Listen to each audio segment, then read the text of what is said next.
Let's go. Man, read social media about you and how bad everything is, how the world's about to end. All right. Somebody's got to have a good question this week. We'll see what I can do. How much would you maybe like to get Zalance Hurd, first team reps in particular, this week, if at all, and see what he can do after testing that out in the preseason? Yeah, I think the plan is to get him in, certainly, with the first unit and see how that mix goes as well. And look, I think part of it was, to take an offensive tackle going against Florida State's defensive ends didn't seem to be the smartest thing to do in week one.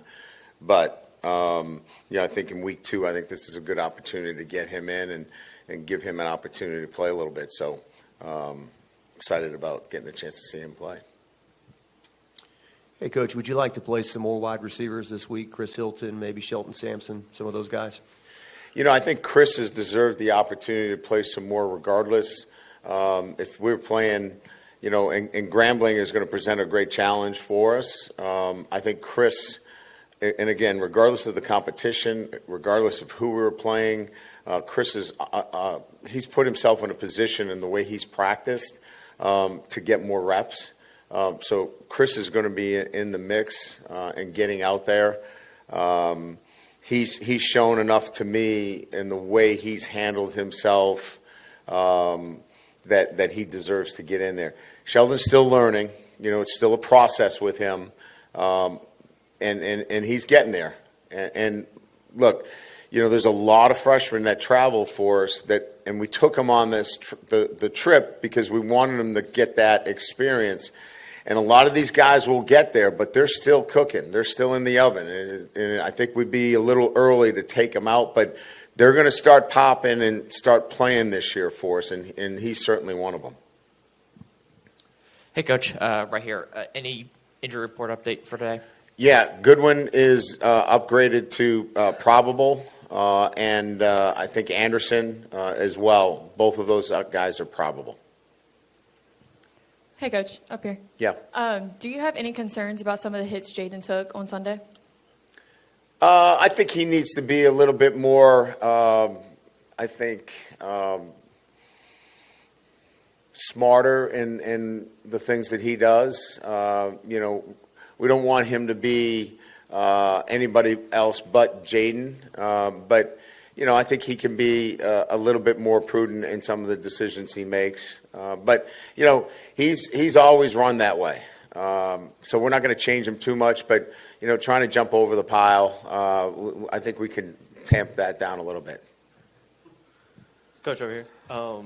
How promising was Braden Swenson's performance on Sunday, and just how he's progressed moving forward? I think it was what we were hoping for. He brought a lot of energy. I really liked his. There wasn't across the board, and this has been written about and talked about. I wasn't pleased with the energy, and that falls on me. But he brought a lot of energy. It's nice to see that, and certainly, his ability to rush the passer. So we hope to continue to build on that. Hey, Coach, just a two-parter for you. Just what does it look like with Logan Diggs this weekend? Do you think he'll play? And then just with Mason, his first game back, you're not expecting him to play a full game, obviously, but just what do you want to see from him in those reps? Logan Diggs has been getting quite a bit of work. He feels healthy, and I think a lot of the hesitation was that he wasn't full speed, and to put him in a game against, a top 5 opponent or top 10 opponent in Florida State, Frank just didn't feel comfortable in doing so. And I think the other part of the question was, yeah. Look, I mean, he's had a great week of practice, but I think, the reality of the situation is, average number of plays defended are in the mid-60s. It'd be great if we can get him in the, 30 play range in his first game and up that to, 40, 45 to where he can play a full game and maybe his second, third game. He'll tell you otherwise. He'll tell you that he can play every play, but, fatigue definitely sets in. Brian, I know you've only been here 2 years, but this playing Grambling will mean that LSU has now played all the in-state Division I schools. Going forward, obviously, y'all have supported the 9-game schedule. Some coaches have said just play Power 5 schools or Power 4 or whatever we are now. Yeah, right. Some just FBS schools. Do you have a opinion or philosophy on My on philosophy has been that I want to play as many SEC schools as we can play within the conference setup that everybody else plays, right? Obviously, I don't want to play more SEC schools if somebody else is not playing them. So, if I had a choice between 8 and 9, I wanted to play 9. And then, your schedule should reflect, the balance necessary to play a 9-game SEC schedule. You don't want to go out then play, the rest of the schedule murderer's row. So you then look to, can you play teams in the state of Louisiana? I think that should be your vision, right? Are there schools that you can play? And of course, the last 2 years, 2 HBCU schools makes awesome sense in terms of being able to do that with Southern and Grambling. So continue to look at that as an option. And I know Verge Osbury does the scheduling for us, and I think he looks in that respect as well.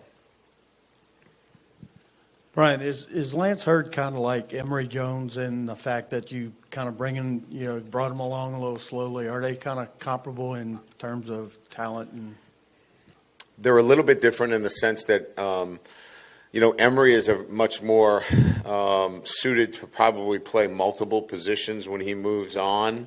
A guy that could play center, guard. He could probably get you out of trouble playing tackle at the next level. Lance is a tackle. With his length. So they're a little bit different, but I would say that they're very similar in terms of their demeanor, the way they approach things on a day-to-day basis. They're great workers. They're great in the classroom. They take their work very seriously. And so I think that there's a lot of traits that are similar that allow freshmen to compete for starting positions, and he's got that kind of makeup. But I think in terms of the physical traits that they bring, there is a little bit of a difference between the two. Hey, Coach. I know you said that the team practices and prepares well for games, but do you think their mindset is better going into this week? Yeah, I think we've reached a level of preparation that I'm much more comfortable with this week. The intensity level is what I was looking for, and we seem to have reached the level that I'm much more comfortable with. I've got to take full responsibility for not getting it there, and I feel good about where we are and where we need to continue to go. Because then you've got to go and take that from your preparation to performance. And so the next challenge will be finishing up here Friday. Our walkthrough on Saturday, and then playing Saturday night and performing with an intensity and an emotional control that gives you that competitive edge that we lacked. And that's what we're looking for from this team. They know. I don't know what our guy said the other day. I hadn't talked to Mike about it, but I'm sure they probably talked in a similar vein because they've heard the same message. We've got to play with a competitive edge that we lacked. And I didn't do a good enough job of creating that. I've seen it this week from our guys. Coach, there was an emphasis for Jaden to throw the ball down the field more. Outside of the last play of the third quarter to Brian, were guys getting open? Was there separation, or could he have thrown it deep more? I think when we look at big plays, I think we had about 11 big plays in the passing game, and, they're 20 yards plus. That's going to get it done for you. So, we had a drop there. Certainly I'm sure there's some plays that we would have liked to see him, connect on. I think at the end of the day, we're calling the plays necessary for us to be explosive offensively. We have to execute at a higher level, both at quarterback, wide receiver, and from a protection standpoint. Hey, Coach, you mentioned earlier about second year in a row playing against HBCUs, especially in-state. What kind of, in your eyes, what kind of historical and just significance does this game bring, just given kind of where these two schools have fallen in the college football landscape over just the past 100 years? I think it speaks to the proud tradition of college football in the state of Louisiana. To have, a national championship team in LSU and another championship team at the FBS level in Grambling, and the great history of Grambling. For those two teams playing in the state of Louisiana, I think it says a lot about, the state of football in Louisiana. So, I mean, you can argue about all the different rivalries, in-state rivalries. To have all of that in the state of Louisiana, you feel a sense of pride when it comes to college football in the state of Louisiana. Javian Toviano, a freshman we heard quite a lot about in the spring, just kind of where is he at right now in his development? We like Javian. We're trying to bring him along at the nickel position, and I think it's a process, that we're involved in and trying to figure out. These are the tough decisions that you're trying to make. Is he somebody that can play more than 4 games at a high level for you and contribute where you don't redshirt him?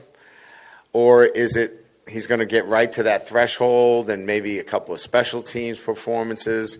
So we're not going to do anything until he's ready, and he's not quite ready yet, but we really like his upside.